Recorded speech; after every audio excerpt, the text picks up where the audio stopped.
Hello, everyone, and welcome to At the Movies with Justin.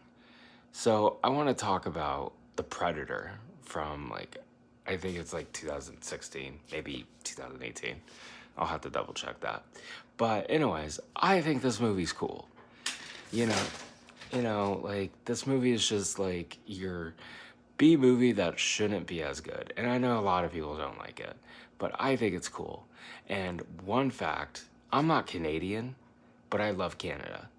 And this film was filmed in a part of Vancouver that is supposed to be really cold. And you could tell when you're watching this film that it was cold. And apparently during the time when they filmed this movie, it was one of the coldest winters in Vancouver's history.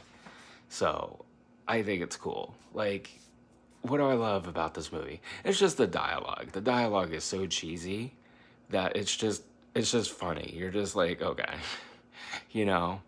I mean, what I like about this movie, there's maybe a little fan service, but it's not all fan service. This is where it's you can make a good movie and still have fan service, but you're not relying too heavily on fan service. But what I like about this movie, the lead character is just such a walking cliche. And then you have the little kid that's super smart. And then to me it feels like a B horror film because it takes place in this small town, and it's they're all coming together to work together, and then they slowly get killed off, you know. And of course you have your cheesy dialogue. And the writer of it was in the original Predator, who's the director as well. So who did The Nice Guys. Great movie. You should check it out. Good movie. And then of course the third act is just cool. They give us our gore. They give us exactly what you want. I think if you're going to see this film, you know what you're getting.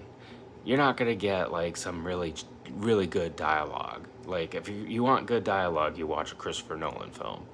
But, or you watch, Anora, for example. But, I mean, the ending's really stupid. I didn't think I think that's one thing that makes this movie kind of go down a little bit and with a lot of people is the ending. They're just trying to set it up.